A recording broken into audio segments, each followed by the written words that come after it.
right, so this is the GRC track for identity and access management. I think generally we're looking at people who manage risk in their organizations, CISOs. Do we have anybody in the engineering kind of side, where the architects, the builders, a couple of you folks? How about your risk teams? Where's my risk guys, compliance folks? Oh, wow, so there's more engineers. All right, so excellent. Do we have any CISOs in the room? So I'm always humbled. Oh, dear, jeez. Always humbled by those folks. All right, well, you sit quiet. CISO's perspective. All right. So getting started, we're going to talk about identity and access management in the context of risk and what does that really mean. But to do that, we have to kind of start with where identity and access management began, right? It was account provisioning once. Somebody sent an email from somebody else, and then you sent an email to somebody else to ask for permission, and that's how we managed identities. And IT went along and they said, sure, you can have access to this. And do you remember the mirror thing or same as requests? You know, give me the same as Jason Maley. Give me that. So you end up with people with godlike access who, you know, just didn't need it. But there was no real logical or sensible way to manage access then. And we automated it tools which only made our bad worse. It made our bad spread faster and greater. It's like, you know, coffee, just more energy. We audited for compliance, right? But we weren't auditing for risk. We weren't looking at who has too much access. Are they using the access? For the most part, we'd send out an email saying, do these people need the same access they have? And you get an email back that says, yeah, they need the same access that they had. And that was what we called kind of the identity teams, right? Or the access management teams. All kind of did this process that was very laborious, very tools and technology driven, and it irritated the users. And in that irritation, we also bore new shadow IT, right? Because in keeping people who want to do good work, you know, these are people who wear white hats, they ride white horses, they're good folks, they are loyal like golden retrievers to your company, but they couldn't get their work done because we'd put all of these controls and all of these things around what they could and couldn't see, and they kind of got annoyed. So flash forward to what we call IAM now, and this is Gartner's definition. It ensures the right people get the right access to the right data at the right time for the right business reasons. Okay, so what we have now is a bunch of people who we have said, yes, you can have access, yes, you have access to this data, and we've bought all the tools and we've thrown all the tools up, right? But the problem we have when we focus more on that business need and we just say that binary, yes, no, you need information, no, you don't information, yes, you have permission, no, you don't have permission, is we end up with this kind of kludgy mess of tools, nothing that's really working together, but it also is interfering with business. And if you've heard me talk before, I love this particular picture, because in security we do this thing where we apply all kinds of controls on the business to the extent that we actually impair the business's ability to make money, right? So this door is certainly a very secure door, but it doesn't operate effectively as a door anymore. Nobody's going quickly in and out of this thing. And we tend to do that to businesses by buying too much stuff and piling too much stuff. Remember when we did defense in depth, right? That was the thing. So we're kind of looking now, and your new strategy has to be risk-based. And we're going to talk about risk in a different way. You know, not the traditional way, right? This is NIST 830, I think, right? So NIST likes to talk about the likelihood that something bad might happen, you know, if there's a hole and how bad it is, right? So we've gone with this definition of risk for the better part of 12 years, I guess, right? 10, 12 years. We've focused on this, and we've said, you know, risk is bad. Risk is always bad. But it's really not always bad, right? Because we like to say things to our kids like, take chances, right? You don't play if you don't win if you don't play. Kind of, those are risks, and in a different way. So if we look at risk from a business perspective and stop harshing everybody's mellow and saying risk is really bad, to the business side, risk could result in big returns, right? So, you know, up high here we have that NIST definition again, but the lower one is what, if you were to do a Google search of what risk means, that's what comes out. Something could be regarded as good or bad. It could happen either way, right? So we're going to focus on risk in that way, and we're going to talk about it as an opportunity. And the reason I say opportunity, and everyone's kind of giving me the, oh no, we've got a business degree up on the stage, right? Because opportunity is one of those words, it's a little sunshiny, but you have the opportunity to do good or do bad, right? And if we're gonna be successful, we're gonna talk to our management teams, we're gonna talk to our executives, we're gonna go after budget, talking in their language. And the language they like is opportunity. They like business words. You know, words like risk, and we kind of come at them with this chicken little sky is falling, isn't working for us, right? Because you have the opportunity, a set of circumstances that makes something possible. So when we talk about information security, when we talk about access governance, I like to walk when I talk, and I can't because of the podium, so I just kind of keep. So we're talking about a set of circumstances that makes it possible to do something, right? That's what we do. Our job is enable the business in ways that makes it more secure. So then we kind of fast forward and we say, all right, so we have an opportunity-based access model, right? So access, you know, the right opportunity to use or benefit from something, right? The right opportunity to have data, the right opportunity to get into something. So when we kind of gobble this all up, we're creating the opportunity for a user to do something good or something bad. We're creating the opportunity for a bad actor to do something bad when we grant access.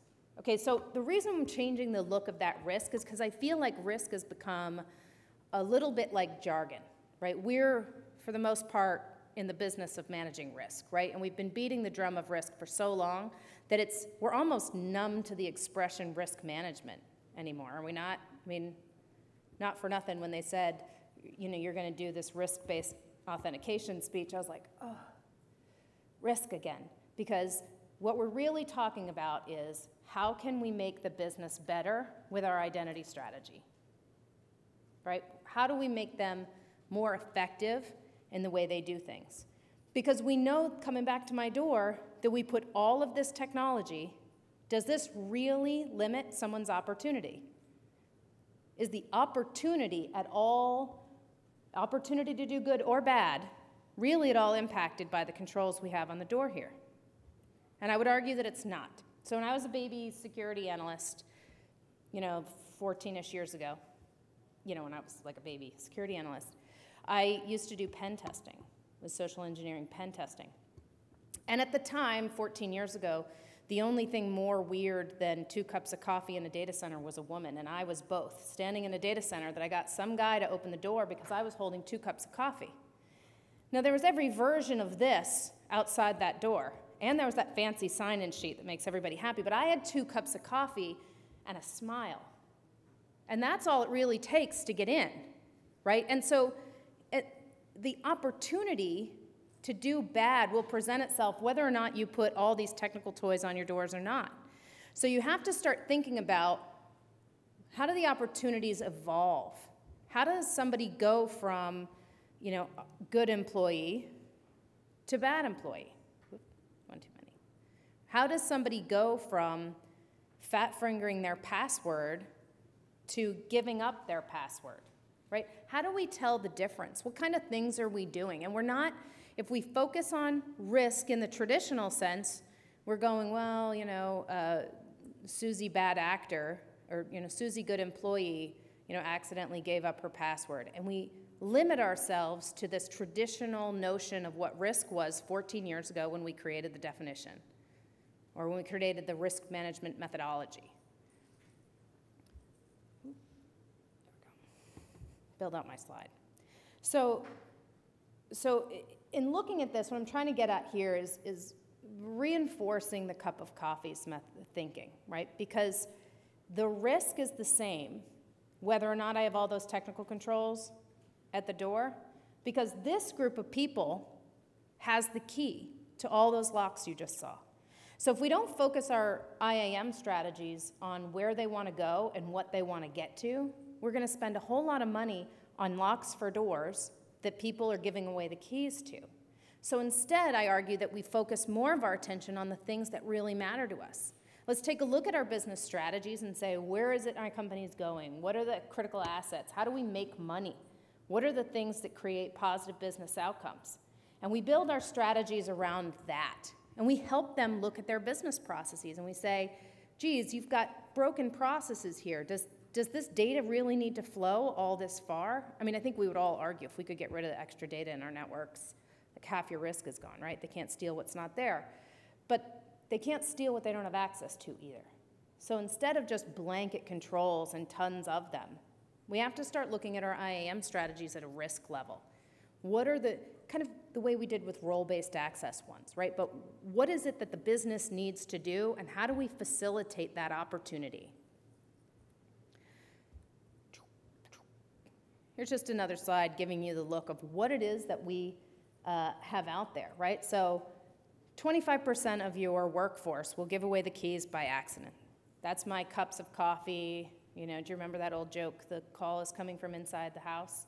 Right? Most often, if you've ever sat through a DEF CON social engineering exercise and watched a security company have an employee that throws up their login credentials live in front of an audience of 500 people, right? This is why these things happen, because we're focused more on this perception of tools mitigating the risk instead of focusing on the opportunities to help the business advance and how to streamline their access to the data that we need, instead of identifying where the data is they need to get to and tuning that up.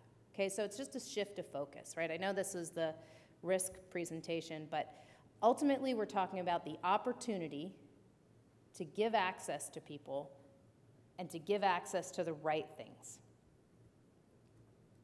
So, you know, everyone always says to me, but you know, you're using different words, but the risk is the same.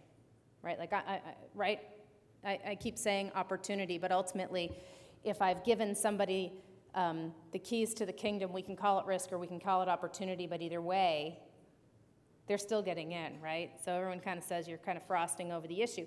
But ultimately, what we're trying to get to is creating the opportunities for the employee to do what they want to do, right? Enabling them to do what they want to do, because they're less inclined to make a mistake, or they're less inclined to turn to shadow IT to get where they want to go.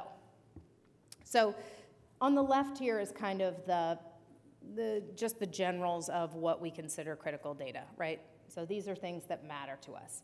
And most of our employees will export that into the tools they need to use, right? And then at the end of the day, most of them will say, well, I didn't actually need that. How many of you, when doing a data mapping exercise, GDPR is coming out, right? So we're all doing data mapping right now.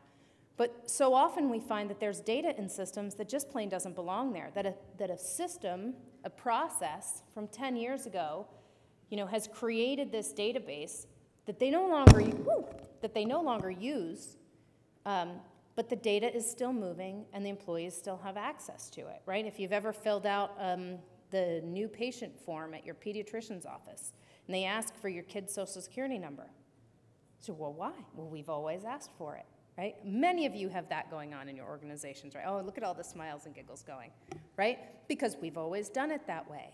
So when we look at identity and access management from an opportunity perspective or a risk perspective, instead of from a tools and technologies perspective, we're able to identify those broken business processes that create unnecessary risk, right? They're creating opportunities for people to have access to data that they don't need.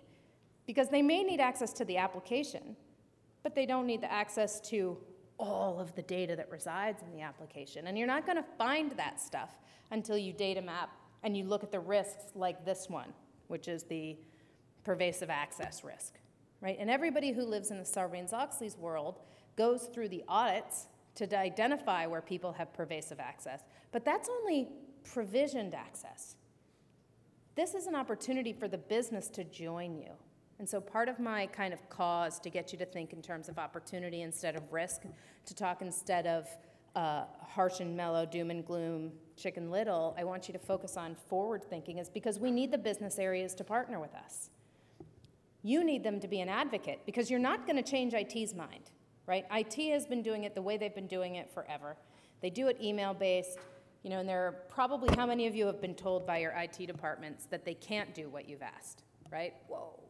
I mean, how often do you sit across from somebody whose mind is just completely blown at the idea that you might be able to create a new interface that doesn't show all the contents of the database? We don't do that, right? But risk, it's about what can go out, Where can people access data that you don't know about? Focus on those things instead of the how do they get access? How do I control where they go? Right? I know many a CISO that's lost battles related to, well, we don't allow web email. Really?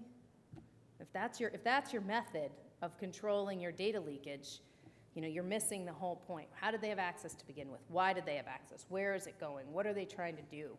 How did you identify this long before they got to, well, I don't want them to have access to Facebook? I mean, we've long heard those tales, and we always get rub up against our management when we try to effect cultural changes through our IT policies. All right, so we're getting to the what are we going to do. So first, we're going to discover and take inventory. So this is the hardest part, and arguably kind of not our job, right? It's not our job to map the business processes. It's really not our job to know what data lives everywhere. It's really not. But in order for us to do our job, we need that information. So it's time for us to take up that charge, right? The red-headed stepchild that is data management has to go somewhere. And so in order for identity and access management to work, we need to know where the stuff is. And to find out where it is, you need to start at the data mapping. Next is we're going to protect it, right? So I know I've been harsh in the mellow on tools, right? But we need our tools to talk together. We do need tools. You do need technologies to help to automate, right? The crisis that we're in upon us right now is we just don't have the people. We don't have the people to stare at screens anymore. So you do need tools that automate, but they need to talk together. Harmonize your IT investments. Make sure that your SIM and your DLP tools and everything is kind of talking together, and your identity and access management strategy should fit in with those tools. I always say, if you grew up, I grew up in a church in northern Massachusetts, and I knew the whole rigmarole, right? When to stand, when to kneel, when to pray, I had it down. But then when I went to my nephew's baptism, and my sister-in-law's church in Connecticut, in that kind of not New England corner of Connecticut, right? I was standing and everyone was kneeling. And I was standing out. Not because I didn't know what to do, I was raised in the same faith. But there's a cultural nuance there. And unless your tools can point out when somebody's standing when everyone else is kneeling, then your security program ultimately isn't doing its job. And your identity and access management is the key to knowing when somebody's standing when everyone else is kneeling. So look for those cultural nuances and find ways to identify them with your tools. Your tools need to talk together in order to get a good picture. Scale it down. So, we talk about reinforcing least privilege. It's really a challenge to get there, right? Because you go to the turn of the business and the business says, but they need it, right? But don't they need it? And another way to look at this, or another way to do this, is to start to focus at those business processes I mentioned before. Where are they generating data that they don't actually need to have access to? That's where you're going to start with least privilege, because ultimately all least privilege really means is you have access to the data you need to do your job. Just what you need to do your job. But as IT folk, as wire geeks, right, we focus privileged access on managing, or least privilege, we focus on managing more about the access to the applications, right? We look at it in a totally different way. We look at it from a technology perspective. But what least privilege really means is, do they have access only to the data and tools that they need to do their job? So focus there. Create retention requirements and get rid of stuff. Like I said before, you can't steal what you don't have, right? A big part of your identity and access management strategy and your risk strategy has to be getting rid of the old stuff, because you can't realistically keep track of everything if it's been there forever. Identify your poor business processes, the ones that are just ultimately broken, that they're creating data, they're storing data, not that anyone's using, though. And so those processes happen, and your identity and access management strategy should include them when you're going through the applications that people need access to. Start to ask why. What does this do? Why is this one department asking for the access? And in your data mapping, you're going to see it across the data, how it comes through, where does it flow to and from, in and out. And you might find that there are multiple applications doing the same job. In fact, we know that happens across multiple organizations. I can't tell you how many clients will tell us they have 4 of the same tool. But they're only using the functionality, one functionality in each of them, because nobody could decide, right? And nobody has a fiefdom, and well, now I'm getting preachy. So lastly is applying the brakes. So limit those who can gain access. Use your policies. Use your tool for governance, right? Focus on the backbone of your identity plans, right? Once you build that as your foundation, your governance plans, you can look at further tightening the screws on everything else. I think it's also time to say it's time to start looking at applications that aren't supported anymore. I think it's fair to say in this day and age, nobody's getting away without egg on their face if they're running systems that are no longer supported, right? If you're running a system that's no longer supported, now's a good time in your identity strategy to say, hey, if the tools don't support it, we're going to look to discontinue it, and we need to help the business find an alternative. So when I say apply the brakes, I want to get back to my point that risk, we tend to harp on risk as it being a bad thing. And as a consequence, people believe the security office to be brakes. And most people believe that brakes on a car are there to stop the car. But it's actually to provide control and allow the car to go faster, right? Brakes on a car aren't there to stop it. It's to allow you to maneuver through the tough curves, go up the steep hills, and come down the steep hills. Right? And so we should be the same for business. Security is like brakes on a car. Our job is to enable them to go faster. As soon as we have too many locks on the door, we're not enabling them to go faster anymore. So kind of coming back to our original definition of IAM, we're looking at people, data, and business. So with people, when we're talking about the risk, let's talk about who's accessing the data. Where are they located? What assets are they using? If we can keep track of this information and we start to use tools that help us from a behavioral analytics perspective, now we get a whole different picture of risk, right? We can see now when people are standing when they should be kneeling. And so tying those things together, but it starts with the person. It starts with who they are. The data second. What's the data classification look like, right? Do you even have a data classification plan? I'm only half asking because I know most of you have one, but I think that most of you would also argue that it's not entirely well deployed. Or we have one, we just don't have any tools that support it, right? We tell people what the policy is, but we don't actually do anything about it. And then secondarily, what access does this access give me, right? So thinking about applications and who has application access, and then what those applications have access to. And start to think like a bad guy. I mean, half of us are in this job because that's how we naturally behave, right? I'm the youngest of 7. 2 coffee cups and a smile was a fun job for me, right? So most of you are in this job because you're intellectually curious about the technology. So start to think about ways that somebody who's equally as intellectually curious as you, but who has 100 times more resources, think of the things, the opportunities provided to them inside your network. And how are you going to combat those? And last, the business processes. Ask yourself, ask the business why they need it. And unfortunately, we get caught up in a thing where they just kind of go, well, you're not allowed to ask that. How many of you would say your business would push back on that question? Don't ask questions, just give it to me, right? But the point here is we're talking about the opportunities to create good or create bad. And if we can create good opportunities for them to have better access, we should do it. So remember, opportunities and risk are the same thing, but one word speaks positively and one word is a little bit doom and gloom. So kind of lastly, I've run over.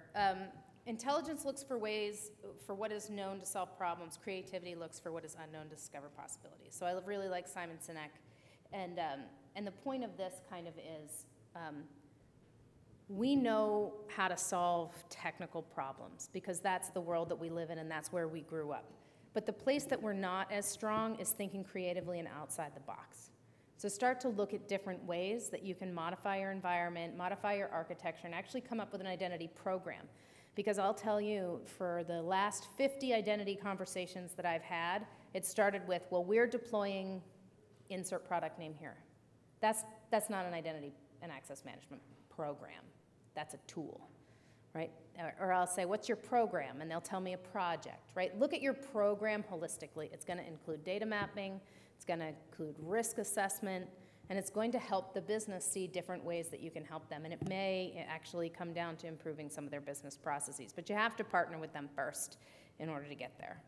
So I'm Dawn Marie Hutchison. I'm from Optiv, and I don't have time for questions, but I'll do it anyway.